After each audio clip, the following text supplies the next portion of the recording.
Today is about the power of you. You will change the world. Welcome to Turning Point with Patrice Williams. We can be whatever we dream. Enhance the way you think about successful entrepreneurship, empowerment, and politics to live your best life. Fulfill the highest, truest expression of yourself. And now your host, the authentic, impactful influencer and coalition builder, Patrice Williams.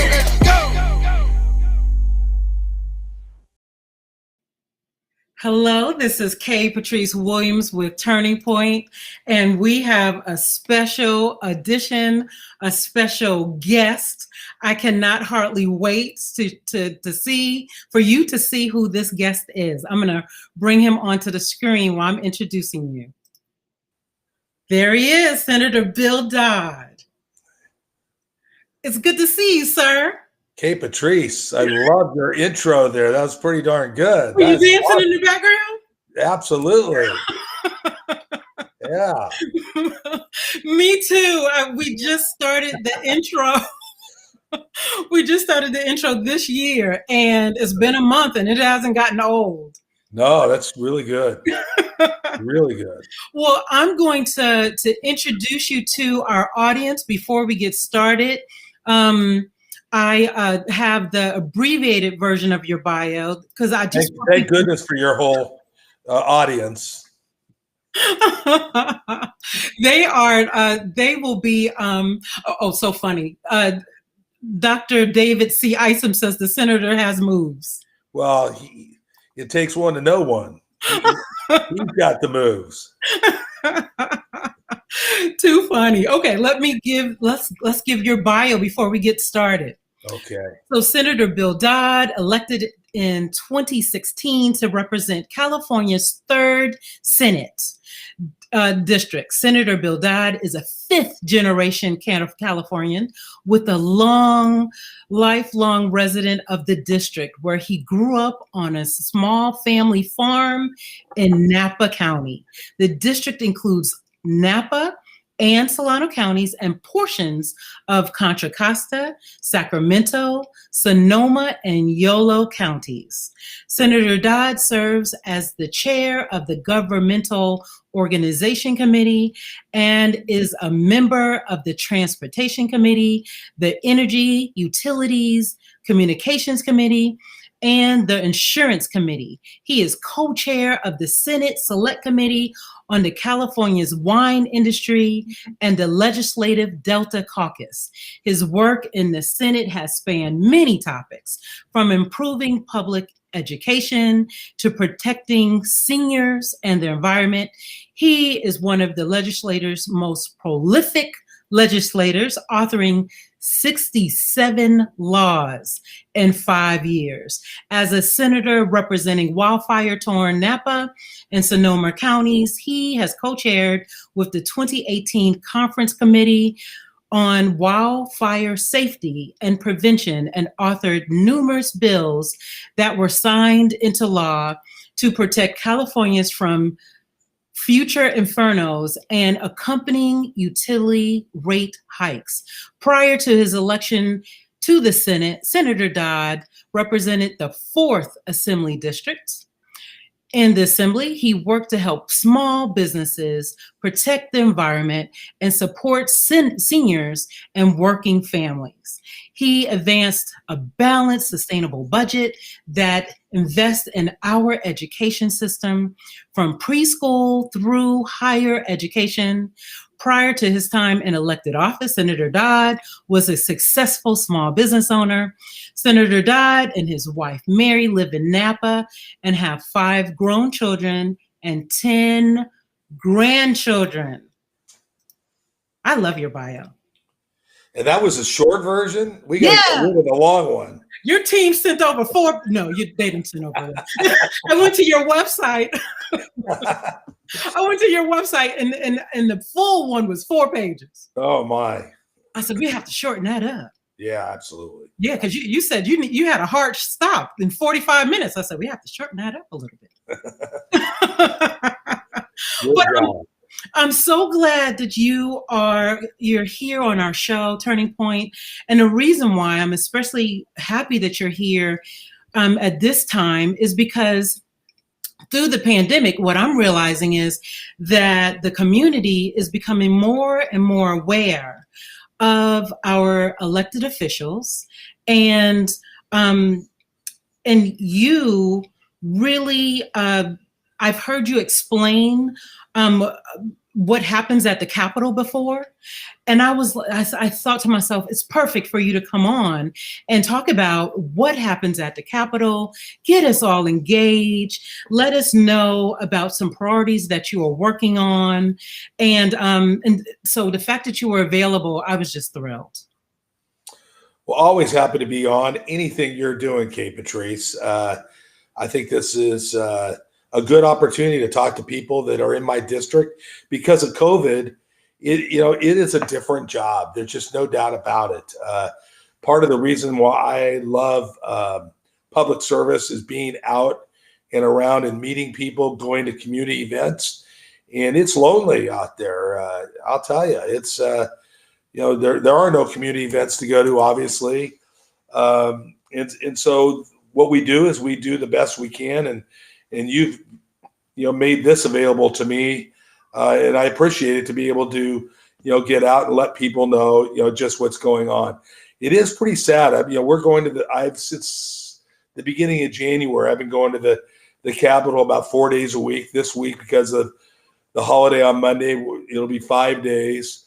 But I could roll 10 bowling balls down every hallway that I went on through this morning to get from the garage to my office and not hit anybody. Oh boy. There is nobody. I mean, you're not allowed to have your staff, and only one staff member can be in the office with a member at a time. We're very, very strict COVID protocols. The Senate is very, very concerned about setting an example, and I appreciate that. And but so forums like today really help us talk to people about the job we do, and then to be able to listen to people and some of the concerns that they have about their government, whether it be local government, state government, or federal government. So really appreciate this opportunity. Oh, you're welcome. We are on multiple chat platforms, LinkedIn, multiple Facebook, Twitter, and YouTube. And our replay numbers are through the roof. So you'll have a lot of people looking at it, a lot of eyes. Good deal. Well, would you explain to us just just a quick update from the Capitol? I feel like it's moving, it's fluid, but if you can help us get kind of a handle on it. Well, last year, from March until the end of session in September, we really had a truncated session. In other words, we lowered the amount of bills that we all had because, frankly, there's just not enough committee rooms where they can space out 6 foot social distancing and get everybody, in the room together. This year, the staff and teams, everybody is much more understanding of what we're facing with COVID. We're able to do more than we were last year, and so we've got a full plate of legislative bills that we'll be putting forward. I think the thing that's really interesting, I've been called today by Lizette Estrella Henderson, who's our county superintendent of schools, wanting to know about this master deal that the governor and the education chairs came up with. It's kind of annoying in many respects because I have no idea what the deal is. And let's face it, there's 120 legislators, and I would venture to say that maybe 100 of them have not been fully briefed on, what it is going forward. I think this is a critical time. And I'm going to be clear. I get the fact that teachers may be scared, and it's hard enough to go to work every single day just because you have family and, other, things that are going on in your life, but being actually scared, makes it really a tough thing. But I would say that, when you're a teacher, you're called upon you're called upon to do the extraordinary, not necessarily the ordinary. They don't make enough money. They don't get enough benefits, in my view. I think that we have, could really have done a lot more, work over the years to make teachers feel more valued than they really are or should be in our society. But that said, we got grocery clerks in an environment that are going to work every single day. And let me tell you, that grocery store environment is much more dangerous than the classroom. And this is not to demean teachers or anything else, because at the end of the day, you've got it's the teacher unions that are doing what they're doing. Most of the teachers, who knows where they all stand on this issue. But at the end of the day, I really do think that kids, the science shows that we can get elementary school up and going, get kids out of the house, get them in the classroom. We know that private schools have been in school since September. The schools up in Napa have been in school since September. The schools in Marin County have been in school since September in a hybrid basis, all these. Right. But nevertheless, we can do better. But this is where a lot of our time and attention right now is demanded, because parents, they're really not happy about this. And they have a right not to be happy about it. Yeah, they're worried. Yeah, and then, of course, who does it hurt most? It hurts low-income communities. They don't have the ability to necessarily, they might not have broadband. They might not have the Wi-Fi type of services that they need to do it. For heaven's sakes, even some of the parents may not have it to get on a work call. And then, when it comes time to, get to school, there are all sorts of, issues, with that because of truncated days, and, both mom and dad have to work and they don't have the support group maybe that others do. So, once again, we're demonstrating the divide that we have in our state. We just need to do a better job, period.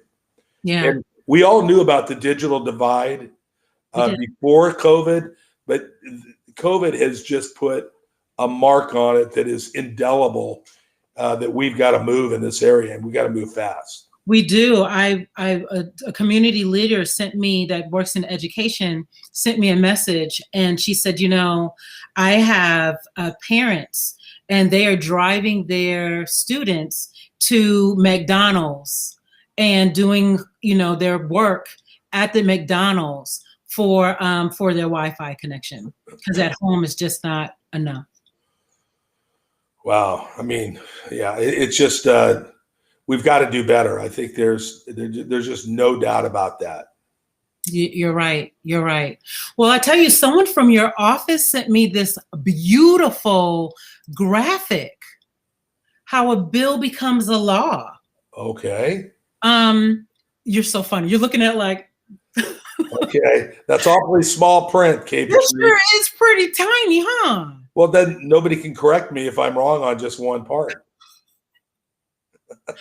Let me see if I can make it bigger. I was just so impressed how beautiful it was. Yeah. The version a few years ago just wasn't clear enough. You know what I will do? I think what I'll do after our stream is I'll post it so that our good friends watching live and in the replay will see it. And let me try to do one adjustment to make it bigger. Did it get bigger? A little bit. But not much, huh? Not much. But I can walk you through it if you want me to. Yeah, just, rough. Yeah, I mean, it's essentially, when, let's just say there's a number of people that come to me and start, or my team mostly is how it starts, saying, hey, we've got an idea. We got an idea for a bill, and the idea looks like this. And, they'll ask them lots of questions and get the answers. And then the bill will go, or the idea in rough form will go to the Legislative Council, which is the attorney for the California State Legislature. They've got a big staff there, and they go through and they find the respective codes, the California code that the law would go into, and they write the bill. So now the bill is in legalese, and it'll come back, and we'll put it across the desk to the legislative clerk in the California State Senate. And by the way, when this happens in the Senate, the same thing is happening in the California State Assembly, because they have bills over there. And then essentially bills are referred to one or two and sometimes three committees, depending upon what the bill is. Like if it's a police reform bill, a lot of time it'll go to the public safety, and then it'll go to the judiciary, committee. Some cases it could even have another stop in local government, because it ties in there. So we go through committees. Once it passes the committees, now it's referred to the Senate floor, and it'll come to the Senate floor, and I or whoever presenting the bill will give a floor speech. This is what this bill does. This is why this bill is good for the state of California. Or if it's a local bill, this is why my bill is good for Solano County. Please vote for it. And we have an up or down vote. It's a roll call vote in the California State Senate. And then assuming that passes, and then what happens, you start the process all over again. It'll go now to assembly committees. And the assembly committees will, have their hearings, all be in the Senate committee, just like I was in the assembly committees, just like I was in the Senate committees, explaining the bill. In those committee hearings, you have people that testify, local experts, and then you go through the assembly committees. Then it hits the assembly floor, and we have a vote with all the assembly members. For those of you who don't remember your civics, there's 40 senators and there's 80 assembly members. So you have your vote in there, and hopefully you've gotten enough to pass. Now that bill goes to the governor for his signature. And the governor has roughly about 30 days or so to sign those bills. And those bills, let's say he signs the bill, it becomes law on its effective date, which was heard in the committees and on the floor, most generally the first of the year after the legislative session. And so that's really kind of the format about how a bill becomes law. Or the governor could say, hey, I don't like this bill. Here's why. And here's what I think you ought to do if you're going to do this again. Or, this is, or some, Jerry Brown wouldn't mince no words. He would just say, sorry, not only not going to sign that bill, I'm never going to sign that bill.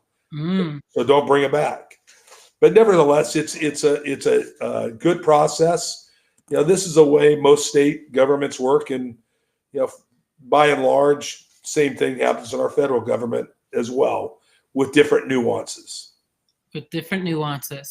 And so the only places where the community has a voice, is it only in that beginning process? Or are there some other areas where we can come in and support you, the bill, and this and any bill that you're working on? How can we support you? Well, Kate, Patrice, I really appreciate you bringing that up, because I, omitted that in the committee hearing process. In any committee hearing process, both on the Senate side and the Assembly side, there's always, like, I said you would have witnesses that would provide testimony. Most of the cases, those are local people, either within my district or anybody that's got an interest in that subject matter. Before COVID, generally everybody that got heard either submitted written comments that all the members of the committee would get, or they would testify verbally. And today, the way that's going down is, emails for sure, a lot of those, but also the Zoom calls, same thing. Very little of it is in-person testimony. So there's lots of great ways of being able to help, and I really appreciate you bringing that part of it up. Well, the reason why I know is because when you were on the assembly, you were working on a bill, and I don't remember the number, but it was supporting reporting, equalizing women and their salaries, and I came up and I spoke. remember. Yeah. Oh my goodness, that's the first time I ever did that, and I thought I was going to slide underneath the desk. And guess what? You did it and got out of there with flying colors. Barely. Oh my goodness, I was so nervous. But thank you for allowing me to do that. I only had the courage to do that because what you were working on, I knew could make such a huge benefit, and I really thought that it was such a great bill because I felt like we needed the numbers. We needed the numbers before we made the argument. And I believe it passed, but I believe it had a budget. There was a budget. It stopped because we didn't have the budget for it, I think. Yeah, that's where bills that cost a lot go to die, they say, in the appropriations committee. Okay. But, fortunately, I have not had a lot of that problem. But when you do have expensive bills, they have people that are committee members that are just looking at the cost of bills and how practical is that, to being able to get out now. Yes. I see that we have a lot of people in the chat that are local community leaders in Solano County. I saw that we had Dr. David C. Isom. Of course, not only is he a pastor, but he also is a trustee of the Fairfield Sassoon Unified School District, doing great work up there. Michelle Coleman, I believe she's the chairwoman of SCO, Solano Board of Education. All of them. Doing amazing work. Yes. You have City Council person Jason Roberts. He is new on the board of City of Vacaville, doing amazing work, and he's actually a perfect lead-in for your upcoming, what you're working on, because I know that you have a passion for emergency response, and so does Jason Roberts. That's how he came into my sphere. He is an advocate for emergency response. He does it for a job, and he volunteers. He's just amazing. And by the way, and hello, Renelle Alford. She's a local community leader as well. But I would love to know we would love to know some of what you're working on, some of your priorities right now. Well, right now, I mean, look at this 2020, just like what was the exclamation point on wildfires for my district going back the last 5 years. When I was in the state assembly, the first big fire then was the big Lake County fires.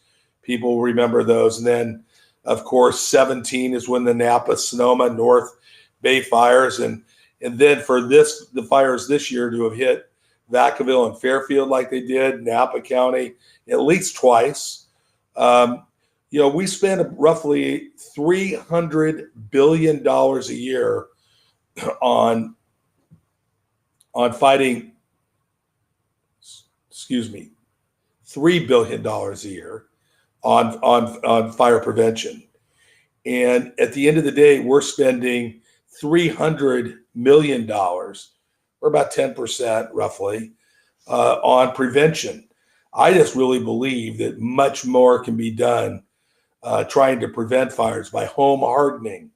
And I'm running some bills this year that will help try to raise money, in the state of California. I'm thinking somewhere between $25 and $200 million a year over 10 years.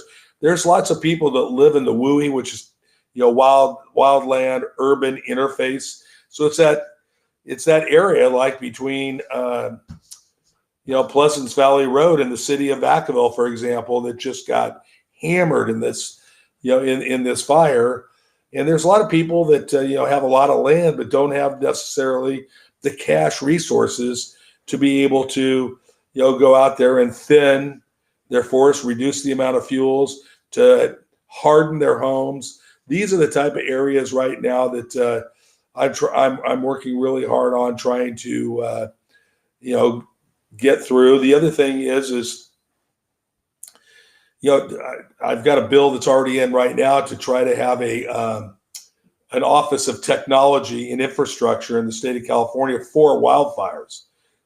We have, as legislators, lots of people calling us all the time saying, hey, I've got this wonderful product. We kind of follow the federal government on a lot of these things, like chemicals that you drop from an airplane, retardants to put out fires, any number of different technological resources. And we just need to, considering the fact that we have so many fires in the state of California, let's think about it.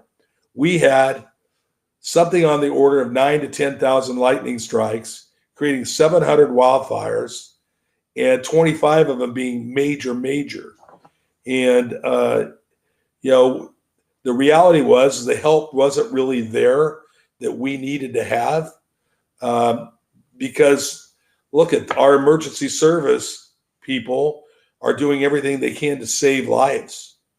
And so there's not a lot of other time because these fires are coming fast and furious. So, other thing like in technology that we can do to help warn people that there's a threat coming, whether you're a tourist or you live somewhere, everybody in the state of California should have the ability to know and understand when they're in harm's way and what could happen. So, Jason, because of COVID, I don't think I've met you, or if I have, it's been a while. So if that's a real priority area for you, I'd love to, talk sometime, either via Zoom or the phone, to kind of learn what thoughts you have. I bet you he would love that. And we have another emergency response advocate, Jessica Ostrowski Kelly. She's responding about Jason Roberts, but the truth is that she is a maverick in the world of Solano emergency response. She's pretty amazing. And in fact, she just won Solano Volunteer of the Year from Solano Volunteers in her work. Fantastic. Well, that's something that we're doing right now. And I don't know if I know that Jason and others would know about the Firewise programs.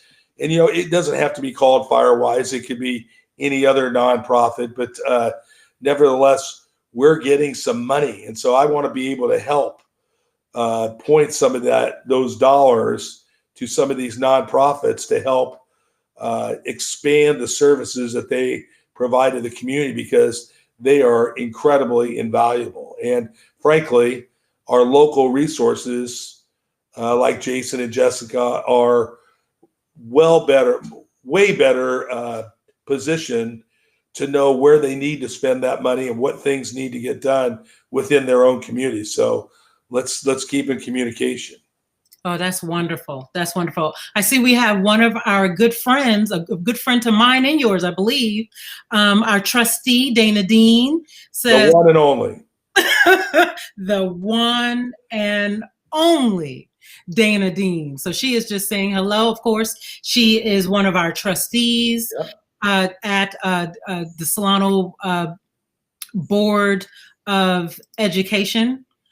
And of course, that's what they do. They talk to each other, and that is okay. So Jessica's telling me, let us know. Oh, she's saying that Solano CART, the Solano Community Animal Response Team, is also a leader in this work. So that is really wonderful. I think we're going to be able to make some new connections for you, Senator Dodd. That makes a lot of sense to me. And look, I really heard a lot during these fires what a great job they did getting, our, horses and livestock and everything out of harm's way, and really appreciate their efforts. I don't know, what would you do without these volunteers? It would just be awful, frankly. They do such amazing work. I'm such an advocate of their work.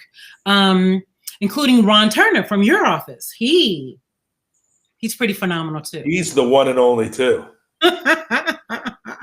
That is true. Now, I know you have a hard stop in less than 15 minutes. Are there any other bills that you want to, or priorities that you have that you wanted us to know about? I just seen so much, even before COVID, you know, the cost of our water in our communities has just gone up, up, up. Right now, because of COVID, we have about $1 billion in the state that are unpaid water bills. Now, that's not good for the city. Let's just say any city or any special district, because that means they're having a tough time, paying their bills if people aren't paying them. And so I've had bills in the past that really looked at, particularly for small communities of, low income communities, mostly in like Lake County and some small communities within Yolo and certainly Solano would identify with, to be able to help in that regard. And so I've got a couple bills there that just extend it to real small water systems, a bill that I've already done, and then also that builds a fund to try to help folks, get caught up on their water bill. We got about $67 million, for example, that's coming in from the federal government right now that we could put into that fund. We also want future budget augmentations, but so it doesn't die in appropriations, we've kind of thought it through and say, we're not asking for any money. We just think that we need the fund. We need the fund in place to help people that need our help. And, water, everybody has a right to a safe, affordable drinking water. It's a basic human right. And so that's been something that I've been on every year that I've been in the assembly, since I was in the assembly. So over the last 6 years or so. Yes. Yes. So I see Jessica is mentioning Ron Turner's 100 Club of Solano and Yolo counties. And she's just saying she loves him too. I see a boat question that I'm having problems breaking it down smaller. So Lovely Lieber is saying she's renting her home to a couple who lost over 10,000 acres, the 10,000 acre farm. I don't know. It's a lot of land. What assistance is being offered to assist? Also, what can be done to make sure the insurance companies pay out in a uniform way? This is another area that and frankly, I'm very, very concerned. Our homeowners are not going to be able to get insurance pretty soon if we don't do something. I'm working with the insurance commissioner and the administration right now. I've had bills that, frankly, put the insurance company on notice that they can't jerk people around, for lack of a better way of saying it. When somebody's been a victim of a wildfire, to make them a victim again after having dealt with an insurance company that didn't do things right is just not fair. Now, that's not an indictment on all insurance companies, but nevertheless, we have to do something. Frankly, we haven't struck that balance yet, because our state of California is the second lowest rates for auto and home insurance in the country. Second lowest. I don't know what we're in the top 20 lowest of anything other than insurance. Frankly, we're a high cost state to do business in. Right. And so we just absolutely have to find that balance and work with insurance companies. And I'm encouraging our insurance commissioner to look at new ways by allowing, for example, reinsurance to come into the market to lower the risk from the insurance companies, who, by the way, they've gotten hammered over the last 5 years doing business in the state of California. Right. I see that also Cassandra James, she was on our call a little earlier, and she is an advocate for housing. And she right now she lives in Solano County, works in San Francisco, and does this amazing housing advocacy work. So she was asking about the addressing utilities, outstanding utilities elevate the stress of our burdened communities. And that's one of the reasons why I did, because it's hard enough to pay your rent, but when everything else, and I'll tell you, I've been really tough on PG&E over the years with the utility cause wildfires. And, just seeing the cost of our utilities in the state of California. So it's not just water, it's everything. And, but we also, as legislators, have to kind of back off certain things or find different funding sources for programs that we want for renewable energy, which we all know is incredibly important. Climate change is real.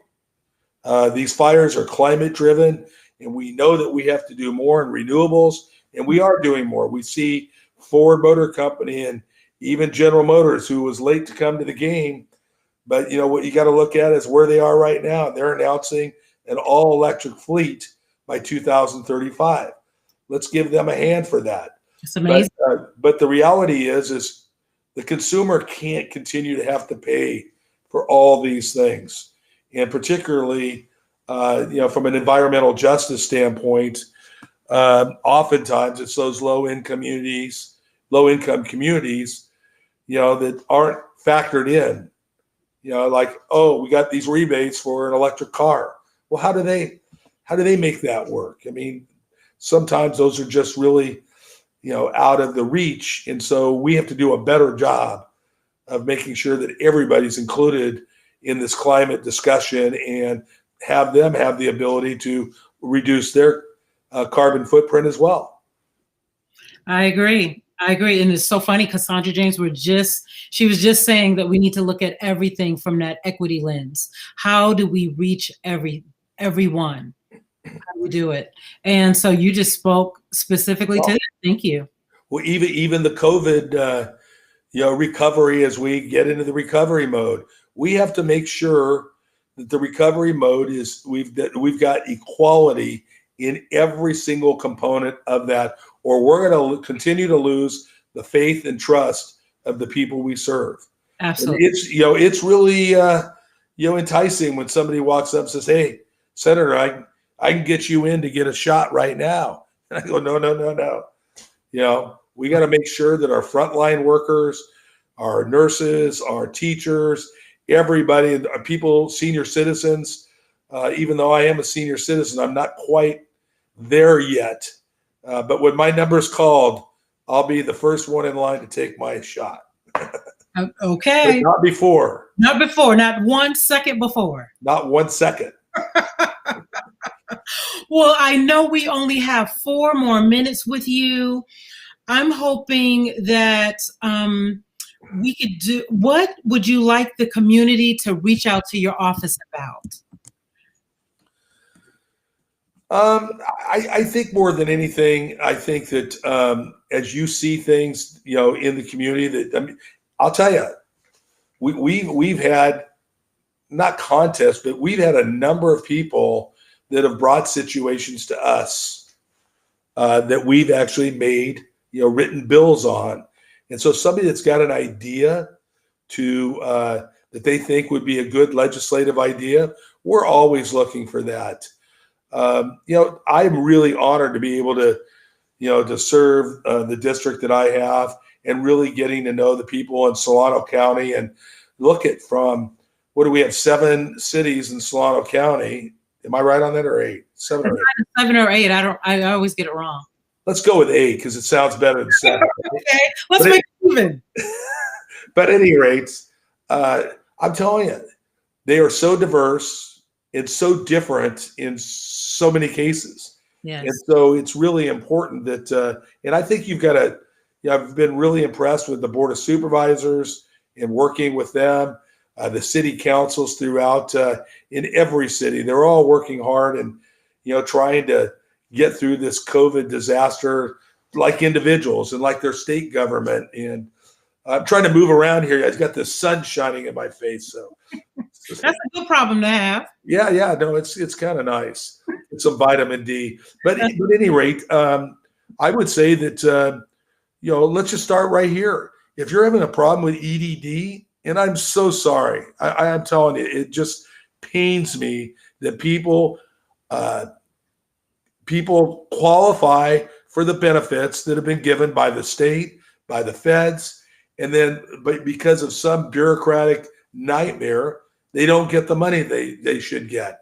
And then yet we hear that all these crime syndicates, are getting in there from prisons or any other places, foreign countries, siphoning off money. It's inexcusable. It doesn't make it any better, but I will tell you, every state in the union has had this issue on some briefings that I've had. But we have to do better. But my team, Ron and Tom and the entire team and all the 6 counties I represent, call our offices. We'll put a caseworker on it. We got a back number for EDD, and we want to help. I've been very, really appreciative of my entire team working so hard, helping people, and they're doing a good job. It's, does it happen overnight? Probably not. I don't want to, get expectations but too high. But at the same time, I think it's better than what they can do on their own. The same thing with DMV or any other state agency that you deal with. If you're having a tough time, it's all about customer service. And I serve with Tim Grayson as one of my assembly members, Cecilia Aguiar Curry, another one. Tim Grayson and Frazier. I know Frazier and Mark Levine. So they're all assembly members. So we all work together and try to have it be seamless to get people the services they need. I love it. And I would like to say that you have such a great team behind you. Not only are you a fine senator, but your team is stellar. You put out a call, you get a quick return follow-up call, just very accessible. I love it. Well, who I didn't mention was Veronica, who was really the grease behind the wheel, so to speak, and getting me on here. And Veronica's was with me real early when I was in the assembly, and it's just really treasured. For those that you probably know, but Veronica's got a long history, in the area with her dad being Jesse Bethel, and she's a wealth that she's been in, worked for other legislators, as have other people. And, that's the one thing I really love about my staff and team is we've been together a long time, which bodes well for me and for them. And we love each other and work hard for the people that put us in office. And frankly, there's none of that stuff. If you weren't for me or anything like that, we don't care. We care about everybody. Yes. And so please use us. And I got a few more minutes if you want to. Because she's in the background like, don't you get me in trouble, sir. No, this has been really fantastic. And I do want everybody to know that I cannot, as probably with them, even though it's kind of been, okay, getting to know my wife better and the relationships around home and all that, I miss all you guys. I really do. I miss going out to a crab feed on a Saturday night or to some nonprofit event and just, getting together and listening to what's important to people that I care about. We'll be there again. It's going to take a minute though, huh? We will. And I'm glad you said that because it's going to get better. We're going to get more vaccines. The organization kind of seems a little bit troubled. I say 3 weeks from now, we're going to start cruising. Oh, and we're going to see this. We're going to just see it getting better right in front of our eyes. And the communication is going to get better between cities and counties and state and federal government and the nonprofits that are helping in the world of, this getting the vaccines. But I will leave a message. We are our own worst enemies with COVID. Please, we don't want another spike in March. We just got to stay on this thing, go out and those restaurants that need our help. Mary and I try to do it a lot to get out and dine now outdoors because I don't really think that's a huge transmission point. I think more than anything else, it's all about, when you're supposed to stay home, because we don't want to, give any more power to this virus. Right. And so let's be careful. Let's mask up. Let's keep on the 6 feet. Let's support our businesses that we can support out there. But let's get to the end of this thing in a more safe manner. We can do this together. You're right. We can. We'll know that you have a platform and a home here with Turning Point with K. Patrice. You just have your team reach out if you need to get a message out. Lovely Libra says that you keep coming. And I see Doris Pandura just made a comment. Thanks to everybody. We miss you. And yes, Doris, my staff does rock. And I hopefully I've shown some love and appreciation there, but really not more, but same to Kay Patrice, for you to give this opportunity for me. Thank you so very much. The pleasure is mine. Thank you. All right, everybody. Take care. Take care now. Bye-bye. I know you have to run, and I'm just going to close out the show, okay? Are you going to have music? Absolutely. I'm staying on. Go ahead. Okay. I'm so tickled.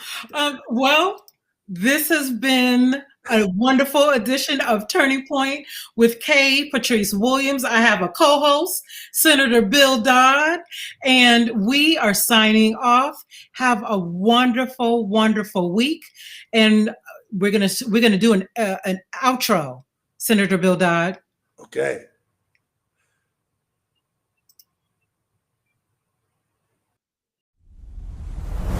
Thank you for listening to another episode of Turning Point with K. Patrice Williams. Something better is always possible if you're willing to work for it and fight for it. Don't forget to subscribe, like, and leave a comment. And never miss a podcast or live stream by visiting our website, imkpatrice.com, or connecting through social media at IamKPatrice on all platforms.